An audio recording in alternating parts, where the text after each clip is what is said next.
Hi, guys, and welcome to the show. Thank you so much for joining me again. Today, I'm super excited because we're joined by one of my author friends, Mary Mecham. Welcome, Mary. Thank you so much. I'm so excited to be here. Yeah, I'm so excited to have you. Mary is a super talented indie author. She has written her series include The Legends of Neverland, and her first book, Becoming Hook, is an Amazon bestseller. And she has also been in four multi-author collaborations, including The Shattered Tales, The Autumn Fairy Tales, Sacrificed Hearts, and upcoming The Christmas Chronicles. So she has quite a bit of experience working with other authors as well as writing her books and self-publishing them into the world. So welcome to the show. Thank you again for coming on here, Mary. So glad to be here. You're making me sound so cool. Because you are cool. I admire Mary a lot. She is super talented with the way that she crafts her stories. And in today's episode, we're going to be talking about morally great characters. This is something that she's really good. So let's jump into it. Mary, can you share with us what exactly is a morally great character? Yeah, for sure. So, a morally gray character is a character who often does the wrong things for the right reason. So, they might be doing some terrible, awful things, but they have a very good cause in mind. And it's a thought of do the ends justify the means? And so that's a really, really fun dynamic to play with a lot of different morally gray characters. And I look at it this way where everyone is a hero in their own story. Everyone. No one is born being like, I want to be a villain. No, everyone is trying to do what they think is right. And that goes for everybody in the entire world. Yes, I agree with you. And actually, can you give us some examples of morally great characters, whether from your own books or from well-known books that we have all read? Oh, yeah, for sure. So let's see. Okay, so in my books, we have Becoming Hook, which is a villainous Peter Pan retelling, right? And in this book, we find out that Peter Pan had been kidnapping these lost boys and is holding them hostage using stolen pixie dust to keep them drugged to be eternally young forever, right? So we have James Hook, who comes along, who's one of the lost boys, and he realizes what Peter Pan is doing. And so he starts thinking, like, oh my gosh, he's doing these terrible, awful things. How far am I willing to go to stop him? Am I willing to kill a child, basically, if it means saving hundreds of children? Is that worth it? Is it worth it to go back to where all these lost boys are happy and they're having so much fun? And I'm going to kidnap them and force them to return to their families. Is that justified? Is that okay? Should I take away their free will because of what I think is right? Because because I think I have more knowledge than them. So we look at it from that way. And then in book two, we move to Hunting Sirens, where we have Treva and she's on an island nation that's surrounded by sirens. Now, these sirens keep calling to the sailors and to traders. So all the people are trapped on their island. They can't leave. So Treva's solution is I'm going to go out and eradicate all of these sirens because Treva's deaf, so she's immune to the siren call. She's doing the same exact thing in Hunting Sirens that Peter Pan was vilified for in Becoming Hook. And I did that intentionally because I want people to question, wait a second, this was bad in Becoming Hook, but now it's good in Hunting Sirens. And I can't say one thing that happens in Hunting Sirens because it's a major spoiler, but something Yeah. happens. And then that is flipped in the next book where it was like super vilified in Hunting Sirens. And then in book three, we have a girl who is intentionally lying the whole book.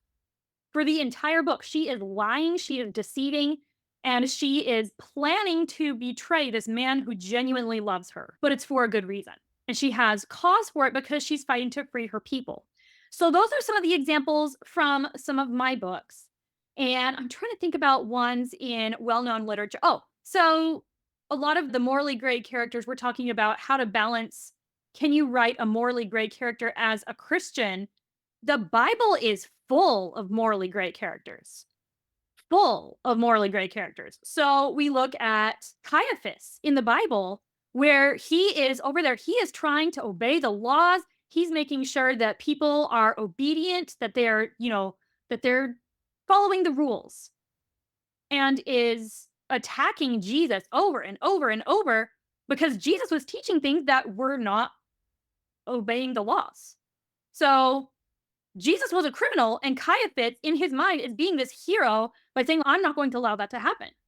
Or we look at David and David and Goliath. We're, oh, yeah, David, slay the giant. That was someone's son. That was someone's brother or husband, and you killed them intentionally. Now, both of them, both David and Goliath, went into that thinking that they were the hero. But in the Bible, only one is portrayed as the hero. It's really interesting to dive into these and being like, okay, what is a morally gray character? You know what? So it's just it fascinates me so much because people are so complex. You have David who had this wonderful moment slaying Goliath and then runs away with someone else's wife later on. Mhm. It's like, okay, is he a hero? Is he a villain? People are complex. People are very complex. And my goal in writing morally great characters is not to make people it's not to encourage people to make negative choices. That's not what I'm trying to do. What I'm trying to do is get them to use their critical thinking skills when they're questioning their own beliefs. Because I don't want people to mindlessly obey whatever they think is, whatever they were told is correct, whatever they were told was right. I want them to decide for themselves because otherwise you're a sheep. Yep, I love the And you're super good at that in all of your books, including Mary has also written a dystopian Red Riding Hood retelling, and it's the same thing.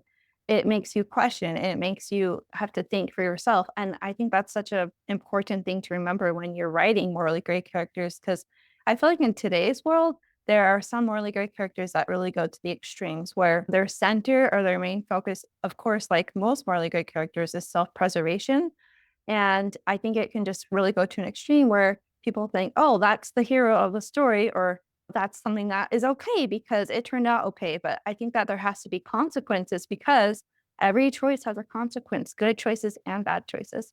And so I think that's another thing when we're writing morally great characters is we have to remember to put in those consequences. And I think that's another thing that you're really good at doing is making sure that there are consequences to the people's choices. yes, and I've seen this so many times in books, in my real life. There are a lot of examples of people who write morally gray characters, but it's a very selfish morally gray character, and Yeah. I don't tend to like those characters. I like noble morally gray characters where they are fighting for a cause and they will champion that cause no matter the cost, whether Yes. that is someone's hand that they have to replace with a hook, whether that is whatever it is. They are going to fight for what they believe in. And one of the reasons that I really enjoy writing morally gray characters is I have worked for many years as a disability advocate. So I've seen this up close many times where I walk into a meeting and the family wants one thing for their child. Say we're at a school. The teachers are coming in saying these parents are being so demanding. They don't understand that I have so much on my plate. My schedule is booked. I can't give anymore. And the family is coming in saying our child needs more help. And the administration is coming in like, we have to balance the budget because we only have a certain amount of budget. Who is right?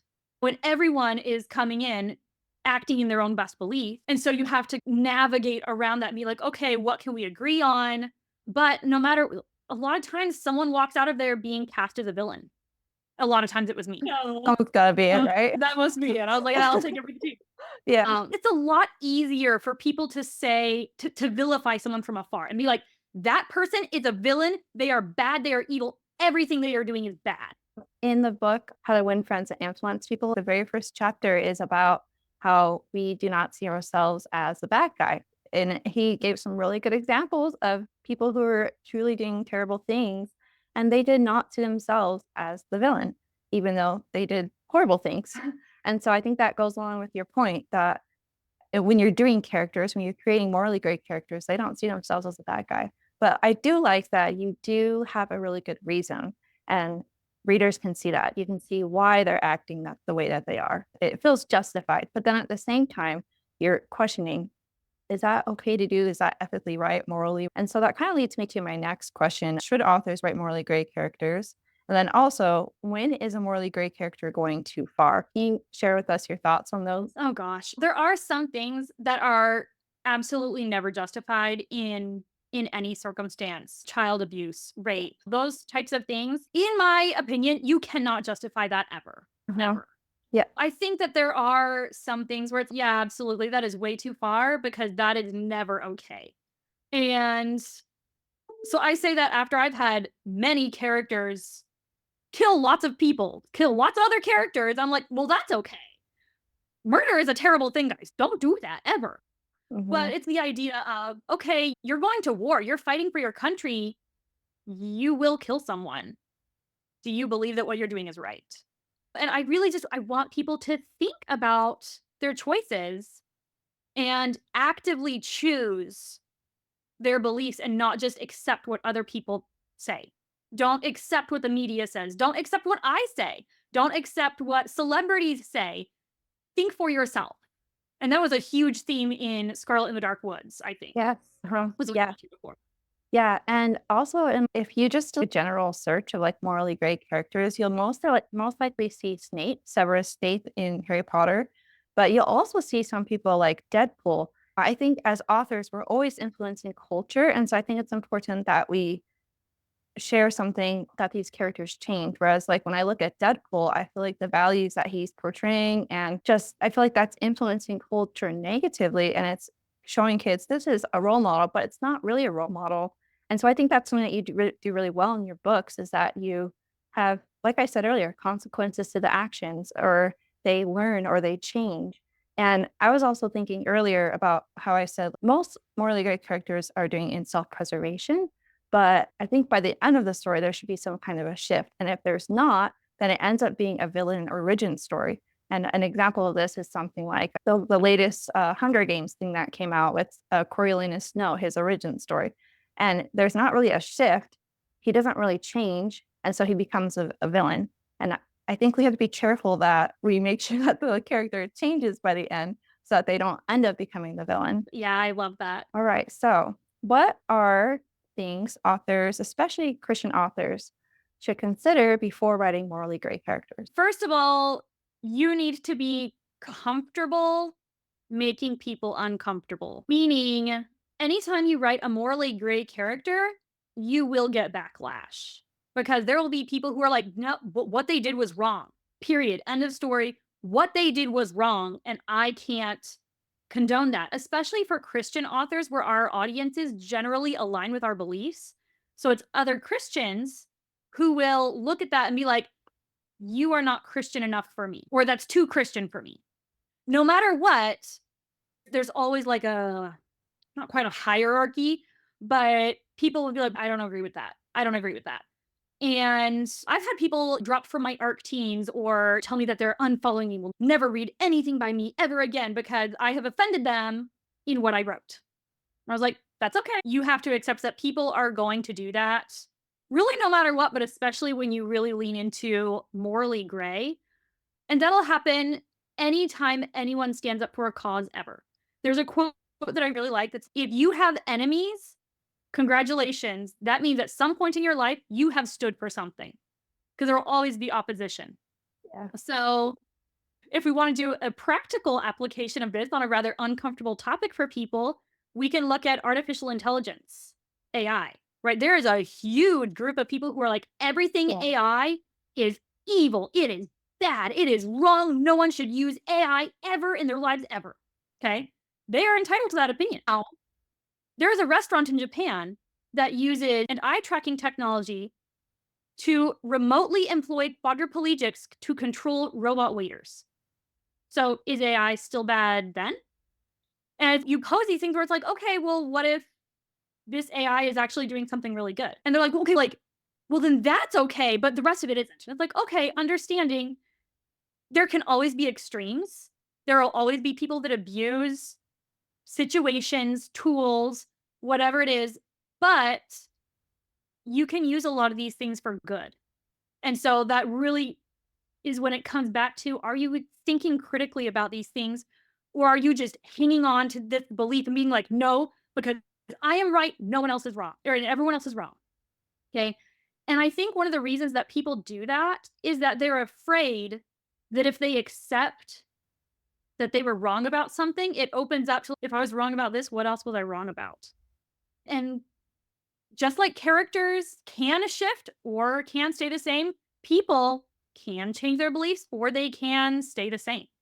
So anyway, I just always find it fascinating to talk about. Yeah, and hopefully, going along with that, hopefully by the end of the story, we can see ourselves reflected in that, and we want to that's the point of storytelling is we want to give people hope that they can change. And the practical application too is that to say that someone can't change is to deny the power of the atonement of Jesus Christ because people can change. And not that you're going to be putting that specifically in your book, but just having that change throughout the story gives people hope that they can too. Exactly. Yes, I love that. All right. Any other tips for authors? I think probably the biggest tip if someone wants to write a morally gray character is give them a very strong, compelling reason to do what they're doing. So when I first wrote Betraying Courts, I had to go back to the very first chapter and really make sure that the readers were on my character's side because she is not a naturally likable character and she makes a lot of very morally gray decisions where she is going and hosts a mutiny and she is committing treason and she is lying every single day for months. But if she doesn't, then a lot of the people in her kingdom will starve. So it's like, okay, can I trick this person? Can I manipulate them? Is manipulating one person okay if it means saving this entire nation? And so it's a lot of those types of things where you need to give your character a very compelling reason. And that's one of the reasons I don't like a lot of traditionally morally gray characters because it's very selfish. And it's like, well, this is going to benefit me. And so I'm going to do this because it'll help me. It's like, Mhm. okay, but are you helping others? Are you helping others? And that's one thing that will really help readers be on your character's side because then they understand, yeah, this isn't a good choice, but I can see why you made it. And anyway, so it's always amazing to me. My favorite class in college was probably the psychology of motivation. Amazing. Amazing because you just learn why people make the choices that they do, and it oh my goodness, it just amused me to no end. That is so awesome. I love what you said about they have to have a really good cause. So Mary and I were both in the Shadow Tales together, and one of the suggestions for our stories was to write morally great characters. And so I was like, oh, I need to go research this because I don't really know if I know what this is. And I remember when I wrote my character, I wrote a Swan Lake retelling. And I made her morally gray, but at the same time, I think I made it a crutch where I made her the misunderstood character. And I think sometimes morally gray villains, you can use that as a crutch. But I think it's more powerful, like in your stories where there's a cause, like they feel justified and the reader can see the justification. And in mine, it was just like she was misunderstood and she got revenge, but she knew it was bad. But I just, I feel like it's stronger when the cause that the character is fighting for is a strong cause and you can really root for them, even though maybe the decisions that they're making along the way are bad. So, how do you help readers to see that these characters are not always making the most morally or ethical decisions? How do you help readers to see that by the end of the story? What kinds of things do you add to your story to help drive that point home, or do you not? There usually has to be a big problem that they solve.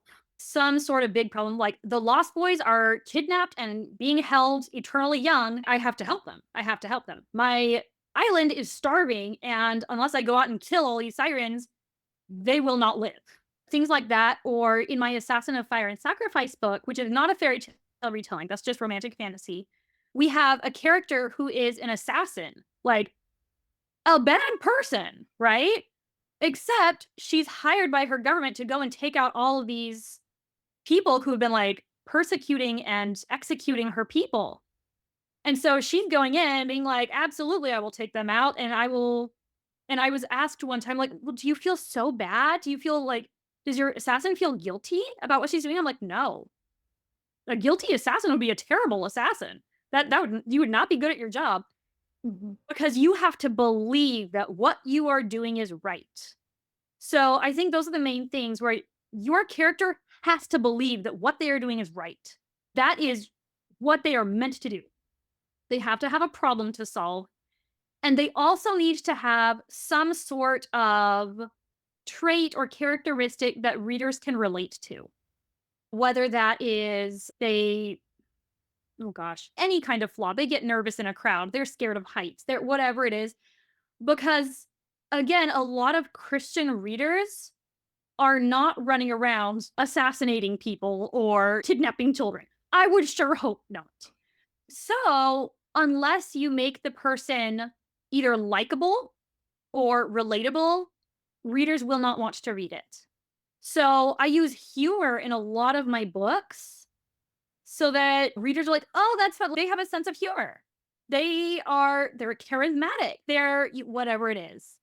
Because you need readers to like your character or else have a cause so compelling that they're willing to chug along with this unlikable character because they believe in the same cause as the character.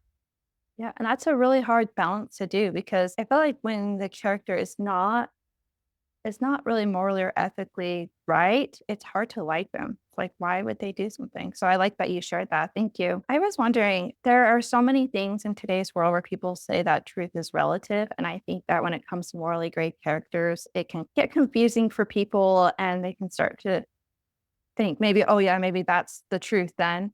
But we do know that there really is such a thing as right and wrong, and that there really is such a thing as truth. Truth comes from God.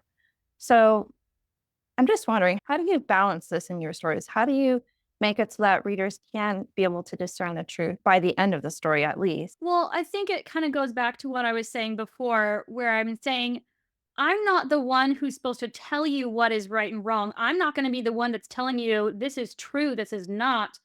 I want the readers to have the tools to choose for themselves because the world is not black and white. There are so many shades of gray in this world. And unless you have the tools to object or it's like to take out each individual situation and look at it and decide for this situation, this is correct. For this situation, this other thing is the correct course of action. And I think that's where people get confused, where they're like, truth is subjective and everything is, however you phrased it before, because it's not so much that truth is relative, but people have so many different perspectives. And you think about any issue, whether that's politically, religiously, in families, anything, you have two entirely different perspectives coming at it and they have different experiences in their background. They have different backgrounds, they have different upbringings. This is why marriage is so difficult because we can have one issue. And even though we want what is correct, any married couple who love each other are still going to argue because they disagree about what is correct and what is true. Does that make either person a bad person? Sometimes, but not always. Usually not, right? And as much as I would like to believe that I am always 100% right in all of my marriage arguments with my husband, I'm not. I'm not. But I'm right sometimes when he's wrong. And so just working through these things and looking at it from different perspectives really helps. And understanding in any situation, the other person has a different perspective that does not make them the villain. So when we're looking at this with either in a marriage or politically or in our books, we can come at this saying, okay, we have different perspectives. This person I think is the villain. Let's get inside their head. And that's where you'll get the best villain origin stories. That's where you get the best morally great characters. When you go in, you look at this character who's doing these awful things and saying, why? Why are they doing that? They must have a reason. Once you understand that reason, you understand the character better. So even if you don't agree with it, you can understand it. Yeah, I love that. And I love that your perspective on it is that hopefully books are healing. Hopefully, by the end of reading your books, readers can see themselves and reevaluate and just be a little bit more compassionate and empathetic in situations where they don't agree with someone.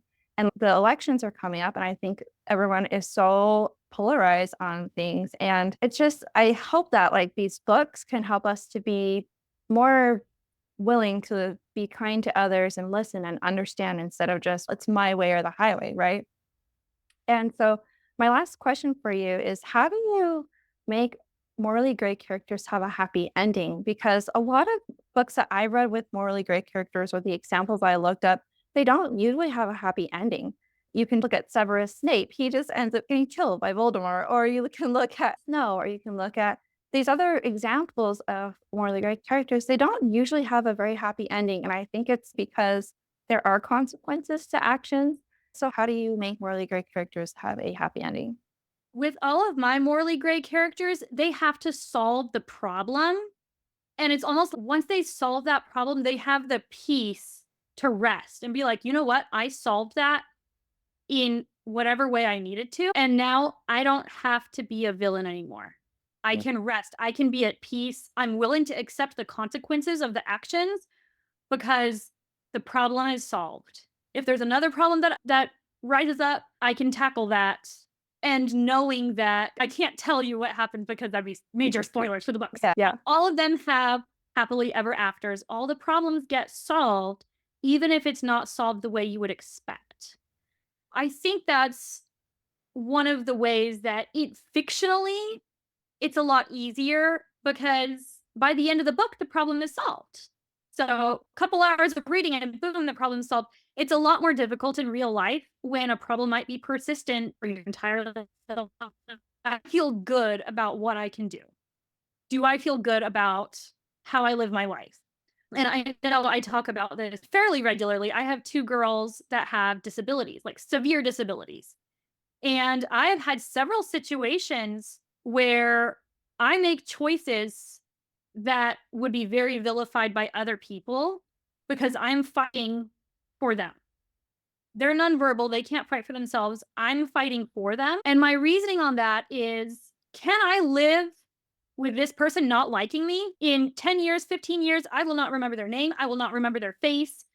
I can be okay if that person hates me. I am not okay 10 or 15 years from now if I have to look my daughter in the eye and say, I'm sorry, baby, I was too scared to fight for you. I did not get you the help that you needed because I cared more about someone else's feelings than your future. I'm not okay with that. So, a lot of ways, having a cause, having a reason is the most important thing. I really want readers to come away thinking, like, okay, what do I believe in? What would I be willing to go up to battle for? Because everyone's, oh, choose your battles. I was like, okay, what did you choose? Or are you just going to apathetically let life happen?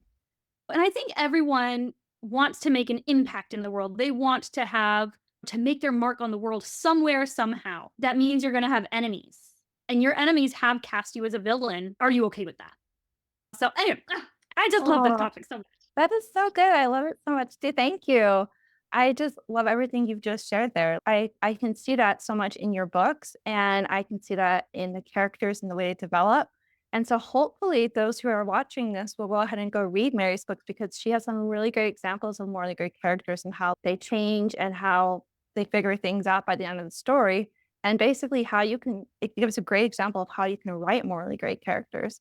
So we are pretty much out of time, but I just really want to thank you, Mary, for being on here. Thank you so much for sharing your thoughts. And if you guys want to follow Mary, please do. I will link all of her information in the description below. And she also has a free book if you're interested in just trying out her works. It's called A Curse of Golden Beauty. I'll link it below so you can go ahead and sign up for that. And for those of you who are watching, if you like this sort of content, I have guests on the show every so often, like Mary. So be sure to subscribe, like the video. And if there's anything that resonated with you in this video, go ahead and let us know in the comments below. Or if you have any other questions about morally great characters, we'd love to hear them. Or if there's any tips that you have about writing morally great characters, please let us know. All right. Thank you so much again, guys, for watching, and we will see you guys next time. Bye. Bye.